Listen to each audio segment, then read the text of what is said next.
రేవులు ఎయిర్పోర్ట్లపై CM Chandrababu సమీక్ష. తుని రైలు దగ్ధం case reopen చేయడం లేదని ప్రకటించిన ప్రభుత్వం. బులెటిన్లో ముందుగా ఆంధ్రప్రదేశ్ టాప్ 9 న్యూస్ చూద్దాం. పోర్ట్లు, ఎయిర్పోర్ట్లు, హార్బర్లపై సమీక్ష నిర్వహించారు సీఎం చంద్రబాబు. వచ్చే ఏడాదికి 4 పోర్ట్లు, 4 హార్బర్లు సిద్ధం చేయాలని అధికారుల్ని ఆదేశించారు. తొలి దశలో కుప్పం, దగదర్తి, అమరావతి, శ్రీకాకుళం ఎయిర్పోర్ట్ల నిర్మాణం జరగాలన్నారు. పీపీపీ విధానంలో రాష్ట్ర రహదారుల విస్తరణ, జాతీయ రహదారులతో రాష్ట్ర రహదారుల అనుసంధానం జరగాలన్నారు. తుని రైలు దగ్ధం కేసు రీఓపెన్ చేసే ఉద్దేశం లేదని ప్రభుత్వం తెలిపింది. హైకోర్టులో అప్పీల్కు వెళ్లడం లేదని స్పష్టత ఇచ్చింది. రైల్వే కోర్టు ఉత్తర్వులపై అప్పీల్కు వెళ్లే యోచనను విరమించుకోవాలని అధికారులకు ఆదేశాలు జారీ చేసింది. కేసును తిరగదోడే ఉద్దేశం లేదని ప్రభుత్వం ప్రకటించింది. ముద్రగడ పద్మనాభం ఒంటరి కాదన్నారు అంబటి రాంబాబు. ఆయన వెనక కాపు జాతి మొత్తం ఉందన్నారు. ఉద్యమకారులపై పెట్టిన కేసులు జగన్ తొలగించారని, కోర్టు కూడా ఆ కేసులను కొట్టేసిందన్నారు అంబటి. పోలీసుల తీరుపై తీవ్ర అభ్యంతరం, ఆగ్రహం వ్యక్తం చేశారు మాజీ సీఎం జగన్. రాష్ట్రంలో శాంతి భద్రతలు ఉన్నాయా అని ప్రశ్నించారు. రెడ్ బుక్ రాజ్యాంగం ప్రకారం పోలీసులు నడుచుకుంటున్నారని ఆరోపించారు. గుంటూరు జిల్లా తెనాలిలో జాన్ విక్టర్ కుటుంబాన్ని జగన్ పరామర్శించారు. మాజీ సీఎం జగన్ పై మండిపడ్డారు డిప్యూటీ స్పీకర్ రఘురామకృష్ణరాజు. సంఘ విద్రోహ శక్తులను పరామర్శించిన ఘనత జగన్దేనన్నారు ఆయన. తనను కొట్టించడం అన్యాయమన్నారు. జగన్ను చూసి జాలిపడ్డం తప్ప మరేమీ చేయలేమన్నారు. జగన్ రేపు వెన్నుపోటు దినం కాదు, ప్రథమ వర్ధంతి జరుపుకోవాలన్నారు టీడీపీ ఎమ్మెల్యే కూన రవికుమార్. ప్రజలు జగన్ ప్రభుత్వానికి ఎప్పుడో సమాధి కట్టేశారన్నారు. వెన్నుపోటుకు ప్రతిరూపం జగన్ అన్నారు. సరిగ్గా ఏడాది క్రితం రాష్ట్రంలో రాక్షస పాలనకు ఎండ్ కార్డు పడిందన్నారు మంత్రి అనగాని సత్యప్రసాద్. 5 ఏళ్లు ప్రజలకు చేసిన మోసానికి జగన్ ప్రాయశ్చిత్తం చేసుకోవాలన్నారు. జరుపుకోవాల్సింది వెన్నుపోటు దినం కాదు, పశ్చాత్తాప దినమని అనగాని అన్నారు. ప్రజలు ఇచ్చిన తీర్పును వెన్నుపోటు అంటారా, ప్రజల్ని అవమానిస్తారా అని మండిపడ్డారు మంత్రి గుమ్మడి సంధ్యారాణి. సైకో జగన్ అనే వైరస్ ను ఓటు అనే శానిటైజర్ తో ప్రక్షాళన చేసిన రోజన్నారు. సంక్రాంతి, రంజాన్, క్రిస్మస్ 3 పండుగలు ఒకేసారి వచ్చిన రోజు జూన్ 4 అన్నారు మంత్రి సంధ్యారాణి. అనంతపురంలో బీసీ, ఎస్సీ, ఎస్టీ సంఘాల సభ ఉద్రిక్తతకు దారితీసింది. మాజీ మంత్రి పల్లె రఘునాథ్ రెడ్డి భూ కబ్జాలు చేస్తున్నారంటూ చర్చా వేదిక ఏర్పాటు చేశారు. పల్లె రఘునాథ్ రెడ్డి టార్గెట్ గా ఫ్లెక్సీని ప్రదర్శించగా ఆయన వర్గీయులు అభ్యంతరం వ్యక్తం చేశారు. వర్షాకాల ఏర్పాట్లపై సీఎం రేవంత్ సమీక్ష. జీహెచ్ఎంసీ సమావేశంపై బీజేపీ కార్పొరేటర్లకు కిషన్ రెడ్డి దిశానిర్దేశం.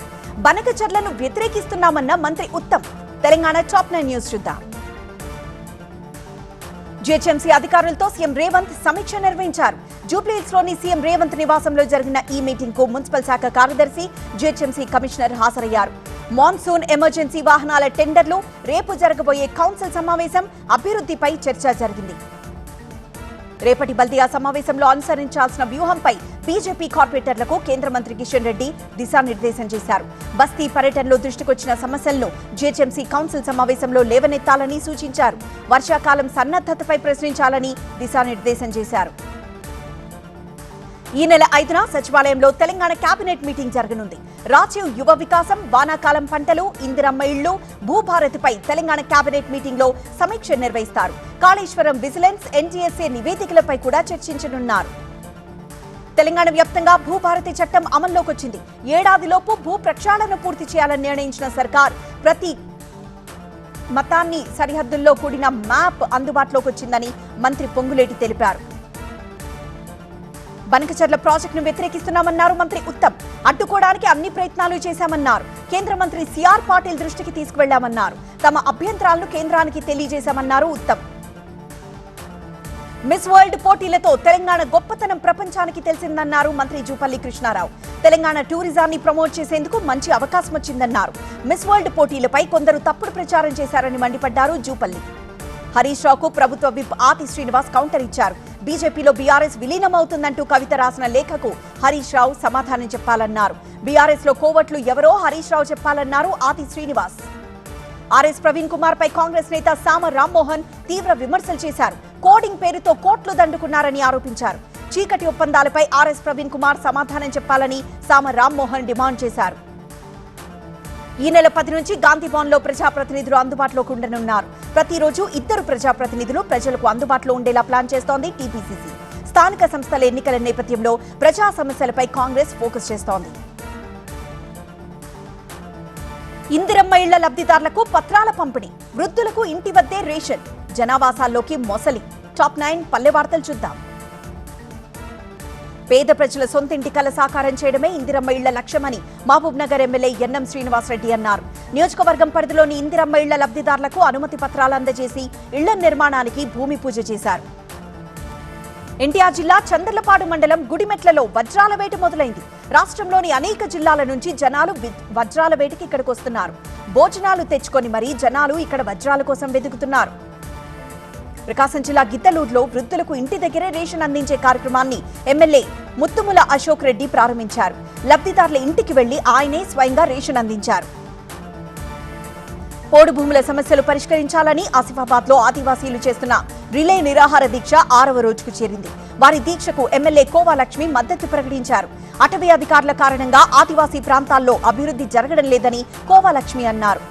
యాదాద్రి భువనగిరి జిల్లా భువనగిరిలో 1046 మంది లబ్ధిదారులకు ఎమ్మెల్యే కుంభం అనిల్ కుమార్ రెడ్డి ఇందిరమ్మ ఇళ్ల పట్టాలందించారు. నియోజకవర్గంలో మొదటి విడతలో 3500 ఇందిరమ్మ ఇళ్లకు మంజూరు పత్రాలు పంపిణీ చేస్తామని అనిల్ కుమార్ రెడ్డి తెలిపారు. జనగామ జిల్లా సిపిఐ 4వ మహాసభలు నర్మెట్టలో ప్రారంభమయ్యాయి. 2 రోజులు జరిగే ఈ మహాసభలకు ముఖ్య అతిథిగా రాష్ట్ర కార్యదర్శి కూనంనేని సాంబశివరావు హాజరయ్యారు. నర్మెట్టలో ర్యాలీ నిర్వహించారు. గద్వాలలో హమాలీ కాలనీలోకి అర్ధరాత్రి సమయంలో మొసలి వచ్చింది. దాన్ని గుర్తించి అటవీ అధికారులకు స్థానికులు ఫిర్యాదు చేస్తే దాన్ని కట్టేయమని ఉదయం వచ్చి తీసుకువెళ్తామని చెప్పడంతో రాత్రంతా వాళ్లు కాపలా కాశారు. మెదక్ జిల్లా శివంపేట కొంతాన్పల్లి రోడ్డు కబ్జా చేసి ఏర్పాటు చేసిన వెంచర్ అధికారులు తొలగించారు. 4 ఎకరాల ప్రభుత్వ భూమిని కబ్జా చేసినట్లు నిర్ధారించారు. సర్వే చేయడానికి వెళ్లిన తహసీల్దార్ బృందాన్ని నీళ్ల ట్యాంకర్ అడ్డుపెట్టి వెంచర్ సిబ్బంది అడ్డుకున్నారు. నాగర్ కర్నూలు జిల్లా మన్ననూరు రేంజ్ లో సఫారీ పర్యాటకులకు పెద్ద పులి కనిపించింది. దాన్ని పర్యాటకులు మొబైల్స్ లో బంధించారు. ఈ నెల 6న కశ్మీర్ లో ప్రధాని మోదీ పర్యటన. నష్టాలు కాదు ఫలితాలు ముఖ్యమన్న సీడీఎస్.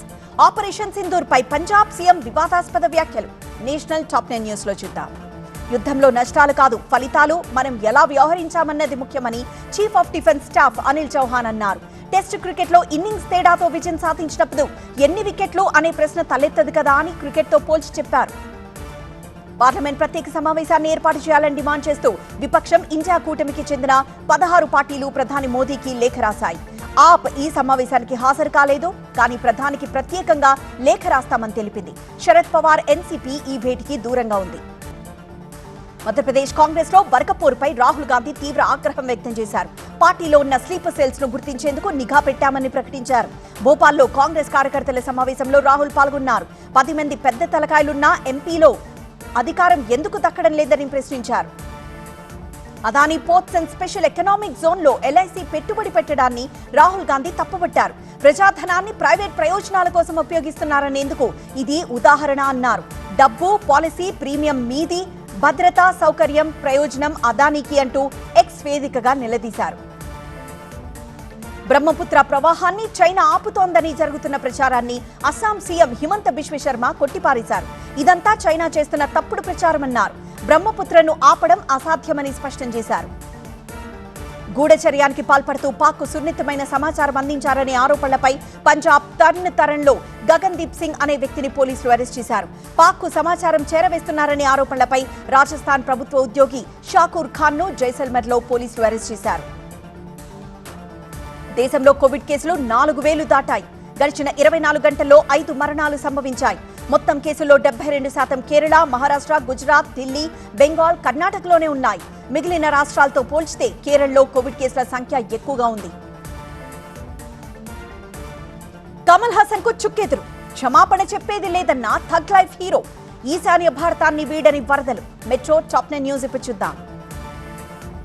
హీరో కమల్ హాసన్ కు కర్ణాటక హైకోర్టులో చుక్కెదురైంది. తమిళం నుంచి కన్నడ పుట్టిందన్న ఆయన మాటలు కన్నడిగుల మనోభావాలను దెబ్బతీశాయని హైకోర్టు వ్యాఖ్యానించింది.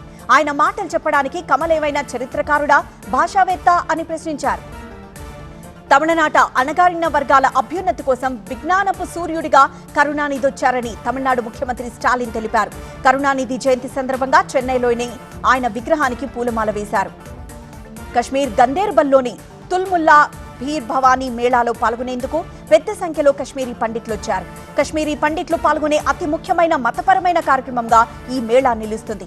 కశ్మీర్ లెఫ్టినెంట్ గవర్నర్ మనోజ్ సిన్హా, మాజీ సీఎం మహబూబా ముఫ్తీ కూడా అమ్మవారికి పూజలు చేశారు. నకిలీ డిగ్రీ సర్టిఫికెట్లు తయారు చేసే విద్యార్థులను విదేశాలకు పంపిస్తున్న ఇద్దరిని శంషాబాద్ ఎయిర్పోర్ట్ పోలీసులు అదుపులోకి తీసుకున్నారు. వారి నుంచి నకిలీ డిగ్రీ సర్టిఫికెట్లు, నకిలీ యూనివర్సిటీ స్టాంపులు, 10 లక్షల నగదుని స్వాధీనం చేసుకున్నారు. నకిలీ పత్తి విత్తనాలు అమ్ముతున్న 3 సభ్యుల ముఠాను నల్గొండలో పోలీసులు అరెస్ట్ చేశారు. వారి నుంచి 4.5 లక్షల రూపాయలు విలువ చేసే 308 కేజీల నకిలీ విత్తనాల్ని స్వాధీనం చేసుకున్నారు. హైదరాబాద్ సహా వివిధ ప్రాంతాల్లో ఇళ్లల్లో దొంగతనాలు చేస్తున్న ముఠాను నిజామాబాద్ పోలీసులు అరెస్ట్ చేశారు. వారి నుంచి 15 తులాల బంగారం, వాహనాల్ని స్వాధీనం చేసుకున్నారు. ఈ ముఠాలో 8 మంది ఉన్నారు. జల్సాలకు అలవాటు పడి బైక్ దొంగతనాలు చేస్తున్న ముఠాను నిర్మల్ పోలీసులు అదుపులోకి తీసుకున్నారు. ఈ 3 నుంచి 8 బైక్లు స్వాధీనం చేసుకున్నారు. సత్యసాయి జిల్లా కదిరి జగనన్న కాలనీలో నకిలీ పట్టాల అవినీతిపై రెవెన్యూ అధికారులు విచారణ చేపట్టారు. 4 బృందాలుగా ఏర్పడిన అధికారులు ఇంటింటికి వెళ్లి ఇంటి పట్టాలు పరిశీలించి లబ్ధిదారులను విచారిస్తున్నారు. ఖమ్మం జిల్లా తల్లాడ మండలం మల్సూర్ తండాలో మరో మహిళతో సహజీవనం చేస్తున్న భర్తను రెడ్ హ్యాండెడ్ గా భార్య పట్టుకుంది. అతన్ని ఇంట్లో బంధించి ఆ ఇంట్లో ముందు ధర్నాకు దిగింది. పోలీసులు వచ్చి న్యాయం చేస్తామని హామీ ఇవ్వడంతో ఆమె నిరసన విరమించింది. వరుసగా 3వ సెషన్లోనూ స్టాక్ మార్కెట్లకు నష్టాలు. వందే భారత్ రైళ్లు కొనేందుకు ప్రాగ్ ఆసక్తి. బిజినెస్ టాప్ 10 న్యూస్ ఇప్పుడు చూద్దాం. వరుసగా 3వ సెషన్లోనూ స్టాక్ మార్కెట్ నష్టాలు మూటకట్టుకుంది. సెన్సెక్స్ 636 పాయింట్లు, నిఫ్టీ 174 పాయింట్లు నష్టపోయింది. రిజర్వ్ బ్యాంక్ ద్రవ్య విధాన ప్రకటన కోసం ఎదురుచూపులు. భౌగోళిక, రాజకీయ అనిశ్చితి కారణంగా రూపాయిపై ఒత్తిడి పెరిగింది. ఫారెక్స్ మార్కెట్లో చోటు చేసుకున్న ఒడిదుడుకులతో డాలర్తో రూపాయి 21 పైసలు తగ్గి 85.60కు చేరుకుంది. భారత్, ఫ్రాన్స్ మధ్య వ్యాపార నిబంధనలు క్రమబద్ధీకరించడంతో పాటు ద్వైపాక్షిక సహకారం పెరగాలని కేంద్ర వాణిజ్య శాఖ మంత్రి పీయూష్ గోయల్ అన్నారు. ప్యారిస్ లో జరిగిన ఫ్రాన్స్ సీఈఓ సదస్సులో గోయల్ పాల్గొన్నారు. భారత్ తయారు చేస్తున్న వందే భారత్ రైళ్లు దిగుమతి చేసుకునేందుకు ప్రాగ్ ఆసక్తితో ఉందని రైల్వే శాఖ మంత్రి అశ్విని వైష్ణవ్ తెలిపారు. భారత పర్యటనలో ఉన్న ప్రాగ్ అధ్యక్షుడు శాంటియాగోతో అశ్విని వైష్ణవ్ భేటీ అయ్యారు. ఇతర కీలక ఖనిజ అన్వేషణ రంగంలోకి దిగాలని సింగరేణి కాలరీస్ నిర్వహించింది. ఆస్ట్రేలియా క్వీన్స్లాండ్ కు చెందిన ఒక సంస్థతో కలిసి ఉమ్మడి కంపెనీ ఏర్పాటుకు అంగీకారం కుదిరిందని సింగరేణి తెలిపింది. హైదరాబాద్ కేంద్రంగా ఉన్న నేషనల్ మినరల్ డెవలప్మెంట్ కార్పొరేషన్ గత నెలలో తన చరిత్రలో ఇప్పటివరకు లేని పనితీరు కనబర్చింది. 4.43 మెట్రిక్ టన్నుల ఇనుప ఖనిజాన్ని ఉత్పత్తి చేసింది. విదేశాల నుంచి ఎగుమతిదారులకు తక్కువ ఖర్చుతో చెల్లింపందించే వైస్ సంస్థకు ఆర్బీఐ సూత్రప్రాయంగా అనుమతి మంజూరు చేసింది. హైదరాబాద్ లో ఈ సంస్థకు ఫుల్ స్టాక్ ఆఫీస్ ఉంది. దేశీయంగానే కాదు, అంతర్జాతీయ మార్కెట్ల పరంగా భారత వైమానిక రంగానికి అంతులేని అవకాశాలున్నాయని ఇండిగో సీఈఓ పీటర్ ఎల్బర్ట్ అన్నారు. చైనాతో పోల్చితే ఇక్కడే అవకాశాలు అధికంగా ఉన్నాయని తెలిపారు.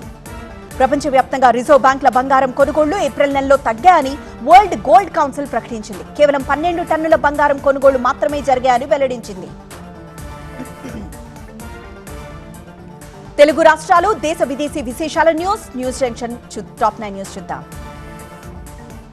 హైదరాబాద్ మలక్పేట్ మార్కెట్ కు ఉల్లిపాయలు భారీగా వచ్చాయి. నిన్నొక్కరోజే మార్కెట్ కు వివిధ రాష్ట్రాల నుంచి 140 లారీలు వచ్చాయి. విద్యార్థుల కోసం నెల క్రితం ఆదిలాబాద్ పోలీసులు ఏర్పాటు చేసిన సమ్మర్ క్యాంప్ ముగిసింది. ఈ సందర్భంగా విద్యార్థులు సాంస్కృతిక ప్రదర్శనలు ఇచ్చారు. శ్రీలంకలో జరిగిన అంతర్జాతీయ ఇన్విటేషన్ రోల్ బాల్ అండర్ 11, 14, 17లో బంగారు పతకాలు సాధించిన క్రీడాకారులను ఏపీ ప్రభుత్వ విప్ ఎమ్మెల్యే గణబాబు సత్కరించారు. అస్సాం ప్రదేశ్ కాంగ్రెస్ అధ్యక్షుడిగా గౌరవ్ గొగోయ్ బాధ్యతలు చేపట్టారు. బాధ్యతల స్వీకారానికి ముందు ఆయన గౌహతిలో కామాఖ్యాదేవిని దర్శించుకున్నారు. గుజరాత్ సూరత్ కు చెందిన ఒక వ్యాపారి తన జాగ్వర్ కారుతో దేశభక్తిని చాటి చెప్పారు. ఆపరేషన్ సింధూర్ను తన కారుపై పెయింట్ చేయించుకున్నాడు. అయోధ్య రామ మందిరం మొదటి అంతస్తులో రామదర్బార్ కొలువుదీరేందుకు శాస్త్రోక్తంగా పూజలు ప్రారంభమయ్యాయి. ఈ పూజలు చూసేందుకు పెద్ద సంఖ్యలో భక్తులు అయోధ్యకొచ్చారు. 2025 సర్పెంటైన్ పెవిలియన్ సదస్సులో భాగంగా ప్రకృతితో నిర్మాణ కళను మేళవిస్తూ లండన్లో ఒక వినూత్న తాత్కాలిక పెవిలియన్ ఏర్పాటు చేశారు. బంగ్లాదేశ్ ఆర్కిటెక్ట్ మరీనా తబస్సుమ్ దీన్ని తయారు చేశారు. వేలంలో ప్రపంచంలో అత్యధిక ధరకు అమ్ముడుపోయిన అత్యంత ఖరీదైన గిటార్ను ఇప్పుడు London royal college of music లో ప్రదర్శిస్తున్నారు.